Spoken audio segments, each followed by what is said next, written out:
Salam dan salam sejahtera kepada saudara sekalian. Puji Tuhan, karena Tuhan itu baik kepada kita, amin.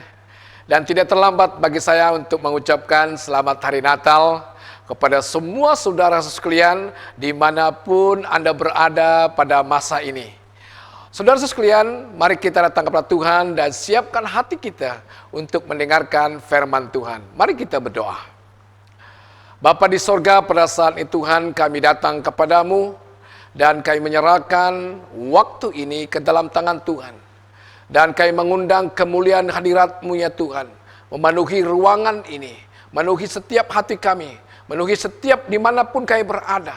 Kiranya Engkau yang menyentuh kami, mempersiapkan kami. Sewaktu kami mendengar firman-Mu ya Tuhan, kiranyalah Engkau yang berbicara dengan kuasa Roh Kudus-Mu, agar firman-Mu akan memberi kekuatan, memberi penghiburan, bahkan memberi kami keyakinan untuk terus-menerus berpegang kepada janji-janji Tuhan. Tuhan, pada saat ini urapi hamba-Mu yang menyampaikan firman-Mu. Hanya kepada Engkau sajalah hamba-Mu berserah dan hamba-Mu siap menjadi suluhan firman-Mu pada saat ini. Oleh itu Tuhan, berbicaralah kepada kami, karena kami sudah siap untuk mendengar. Di dalam nama Tuhan Yesus, penyelamat kami yang hidup, kami sudah berdoa dan mengucap syukur. Semua katakan, amin. Saudara dan saudara sekalian, setelah kita mendengar pembacaan Injil yang terdapat dalam Injil Lukas, pasal 2 ayat 15 hingga 20, maka tema khotbah kita yaitu berkongsi berita sukacita. Bersama dengan saya, berkongsi berita sukacita. Injil Lukas pasal 2 ayat 8 hingga 11 mengatakan, pada malam itu beberapa orang gembala sedang menjaga domba di padang. Tiba-tiba malaikat Tuhan menampakkan diri kepada mereka dan cahaya kemuliaan Tuhan menerangi mereka sehingga mereka ketakutan. Tetapi malaikat itu berkata, janganlah takut. Aku datang membawa berita baik untuk kamu. Berita yang akan menggembirakan semua orang. Pada hari ini di kota Daud telah lahir penyelamat kamu, Kristus Tuhan. Saudara dan saudara sekalian, gembala-gembala yang pertama mendengar berita Natal sesudah Yesus dilahirkan. Mereka juga menjadi orang yang pertama melihat bayi Yesus. Dan perkara ini semakin luar biasa kalau dibandingkan dengan orang-orang Majus. Orang-orang Majus hanya berpandukan pimpinan bintang. Mereka tidak mendengar berita Natal. Mereka datang dari tempat yang lebih jauh. Mempertimbangkan keunikan ini, ramai orang bertanya, mengapa berita Injil atau berita Natal pertama disampaikan kepada gembala-gembala? Saudara, gembala-gembala dianggap sebagai kelompok masyarakat yang rendah secara moral. Rabi Yahudi menyebut gembala-gembala sebagai orang-orang yang dekat dengan dosa dan kejahatan. Ketidakjujuran dan kekasaran melekat kepada mereka. Berita Natal disampaikan kepada mereka mewakili dari orang-orang yang berdosa. Seperti saudara dan saya. Gembala-gembala ini mewakili mereka yang dianggap hina. Dalam pujian Maria, Tuhan memperhatikan kerendahan hambanya. Tuhan juga meninggikan orang-orang yang rendah. Elizabeth yang menanggung aib kemendulan dilawat oleh Allah.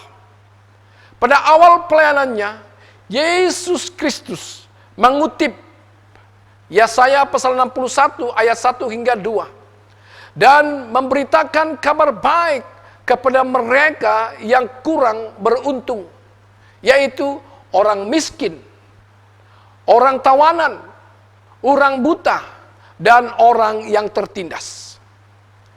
Jadi gembala-gembala berada di tempat yang disebut Padang Gembala, dekat kota Bethlehem. Gembala-gembala sedang berjaga-jaga dari bahaya binatang, yaitu binatang buas, pencuri, dan sebagainya. Kadangkala kawanan pemangsa datang dalam jumlah yang besar, dan mereka terpaksa melarikan diri, terutamanya apabila mereka hanyalah gembala upahan. Mereka jarang menikmati ketenangan di malam hari. Mereka selalu berwaspada, ketakutan. Kadangkala ada serangan hendap dari binatang buas maupun dari orang-orang jahat. Ditambahkan lagi dengan kehadiran makhluk surgawi. Secara tiba-tiba, wajarlah mereka berasa ketakutan. Mereka merasa takut dengan ketakutan yang besar. Tidak heran, malaikat menenangkan mereka dengan ucapan, "Jangan takut." Keadaan ini di malam hari yang gelap, malaikat menampakkan diri yang disertai dengan kemuliaan. Kegelapan malam tiba-tiba berubah menjadi terang yang berkilauan. Keheningan malam juga langsung pecah dengan nyanyian dari jumlah besar bala tentera surga. Sesudah itu, saudara sekalian, ada sesuatu yang tidak biasa sedang terjadi di padang gurun. Malaikat membawa berita kelihatannya khusus kepada gembala-gembala sebagai penerima berita Natal yang pertama. Mengapa kelahiran Yesus Kristus merupakan berita yang menghiburkan?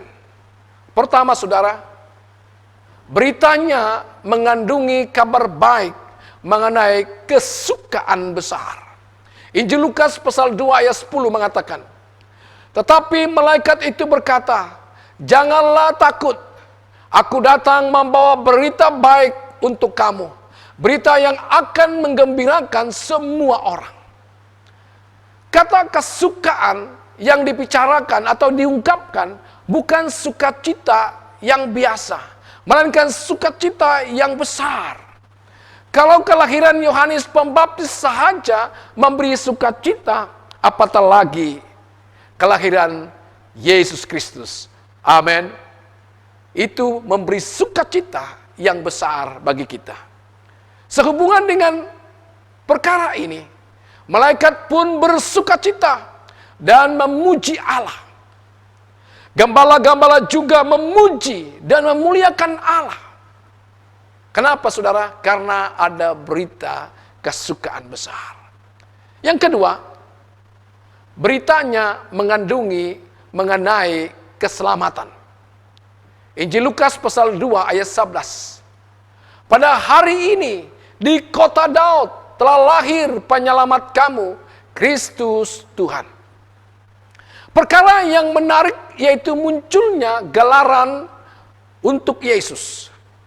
Yesus disebut penyelamat, disebut Kristus, disebut Tuhan, dan disebut keturunan Daud. Injil Lukas pasal 2 ayat 25 hingga 28 mengatakan, "Pada masa itu di Yerusalem ada seorang lelaki bernama Simeon. Dia seorang yang baik dan takut akan Allah. Dia menantikan masanya Allah menyelamatkan Israel. Roh Allah menyertai Simeon dan memberitahu dia bahwa dia tidak akan meninggal sebelum melihat penyelamat yang dijanjikan oleh Tuhan." Dengan pimpinan Roh Allah, Simeon masuk ke rumah Tuhan. Pada waktu itu Yusuf dan Maria membawa Yesus yang masih kecil itu ke rumah Tuhan untuk melakukan apa yang diperintahkan Taurat baginya. Simeon mengambil anak itu lalu mendukung sambil memuji Allah. Saudara-saudara sekalian, Simeon diberitahu Roh Kudus bahwa ia tidak akan mati sebelum melihat Kristus Tuhan. Sebelum melihat Masias, yaitu Dia yang diurapi Tuhan. Penggabungan 4 gelar ini dalam Injil Lukas pasal 2 ayat 11 menegaskan bahwa bayi yang dilahirkan itu benar-benar luar biasa. Ini adalah berita keselamatan yang besar. Keselamatan dibicarakan di sini berhubungan dengan kelepasan dari musuh dan dosa-dosa kita. Saudara-saudara sekalian, berita yang ketiga ialah beritanya mengandungi damai sejahtera. Injil Lukas pasal 2 ayat 14 mengatakan, termulialah Allah di langit yang tertinggi dan di bumi sejahteralah manusia yang menyenangkan hatinya. Kelahiran Yesus membawa pujian bagi Allah di surga dan damai sejahtera di bumi bagi orang-orang yang diperkenankan Allah. Damai ini berkaitan dengan hubungan harmoni antara surga dan bumi, antara Allah dan manusia. Damai ini diberikan kepada mereka yang berkenan kepada Allah. Saudara dan saudara sekalian, gembala-gembala itu memberi respon setelah menerima berita Natal ini. Mereka langsung mentaati perkataan malaikat tanpa menunda. Mereka pergi ke kota Bethlehem. Injil Lukas pasal 2 ayat 15 mengatakan, setelah para malaikat itu meninggalkan mereka dan kembali ke sorga, gembala-gembala itu bercakap bersama mereka, marilah kita pergi ke Bethlehem dan melihat perkara yang berlaku itu yang sudah diberitahukan oleh Tuhan kepada kita. Mereka cepat-cepat pergi untuk melihat bayi Yesus. Ada hasrat yang kuat untuk berjumpa dengan Yesus. Keinginan yang sama Allah mau dari kita. Apakah kita sungguh-sungguh rindu bertemu dengan Yesus Kristus dan mentaati Dia?